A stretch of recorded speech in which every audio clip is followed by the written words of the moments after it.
jy sal nou sien waar pas hierdie filmpie in. Ons is by Markus 4 en ons lees verse 1 tot 20. Kom ek vra jou, wat is ons hoofdoel op die aarde? Kom ons trek dit nou oor. Wat is ons enigste doel op aarde? En as jy hierdie storie lees in Markus 4, dan kom jy agter waaroor dit gaan. Dit is baie interessant, Markus is ons hierdie vol aksie, altyd aan die gang, adrenalienboek, maar daar's 2 hoofstukke in Markus wat lering bevat. Enigste 2 stukke lering wat Markus oorskryf is in hoofstuk 4 en in hoofstuk 13. So, dis baie belangrike lering wat ons daar kry. Nou, hierdie hele hoofstuk gaan oor gaan en doen vir die Here en daar's aksie en daar's genesing en daar's wonderwerke en duiwels word uitgedryf. So, in die konteks van 'n aksieboek is hoofstuk 4 se gelykenis oor die saaiër baie belangrik. Ons hoofdoel is om die goeie nuus van Jesus met mense te deel. Surprise! Ons hoofdoel is nie heiligmaking nie, gehoorsaamheid, aanbidding, geestelike volwassenheid nie. Nee, die heiligmaking, die gehoorsaamheid, die aanbidding, die geestelike volwassenheid moet my voorberei om 'n getuie te wees. En daai goed back eintlik my getuienis. So die doel is om 'n getuie te wees. En daai goed is in my lewe dat my getuie waardevol sal wees en betroubaar sal wees. Dat jy 'n betroubare getuie sal wees. So, dis so belangrik dat Jesus vir ons hierdie gelykenis vertel, want as jy nou al probeer het om met mense die evangelie te deel, sal jy agterkom, partykeer is dit baie frustrerend. Partykeer is dit teleurstellend, partykeer raak jy moedeloos. Jy voel, jy wil maar opneem, baie mense gee uiteindelik op en hou maar net op om dit te doen. So hier is die storie oor die grond, want as jy nou wil weet, waaroor gaan hierdie gelykenis, dit gaan nie in die eerste plek oor die saaiër nie, wat ons is. Dit gaan nie in die eerste plek oor die saad nie, wat die woord is, dit gaan oor die grond. Die storie gaan oor die grond. En Jesus wil hê ons moet onderskei wanneer ons met mense praat. Ons wil partykeer dalk saai waar ons nog nooit geploeg het nie.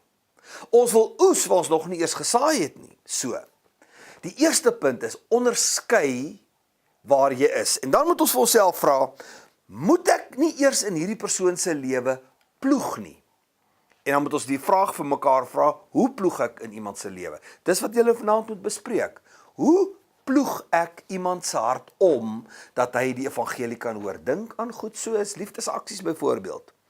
Dan, die tweede ding is, plant. Hoe plant 'n mens? Prakties, in vandag se terme, hoe kan ek in iemand se lewe plant? En dan, oes. Wat beteken dit dat ek moet oes? Wat maak 'n mens met die oes? As die oes van die land af is jou oes klaar? Wat moet nou met die oes gebeur? Wat moet van die oes word? Dink aan, in 'n vlamskerp groepie in. Dink aan, hoe kry ek hierdie ou nou die koring wat van die land af gekom het in brood omskep?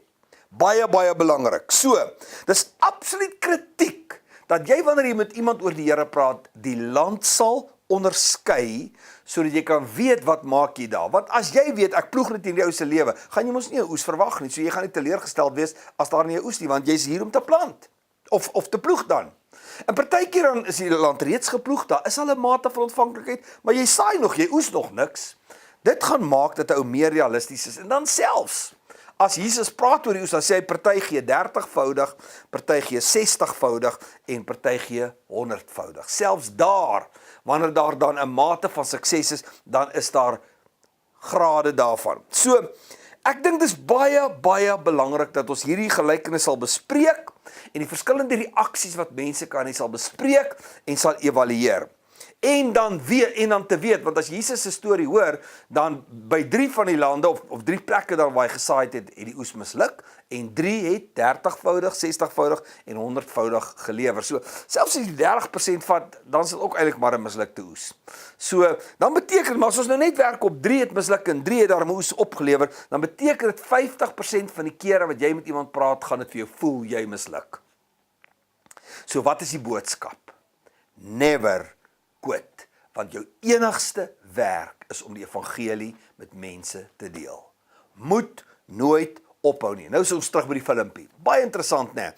'n Alleenloper leeu se hit rate as hy jag is 15%.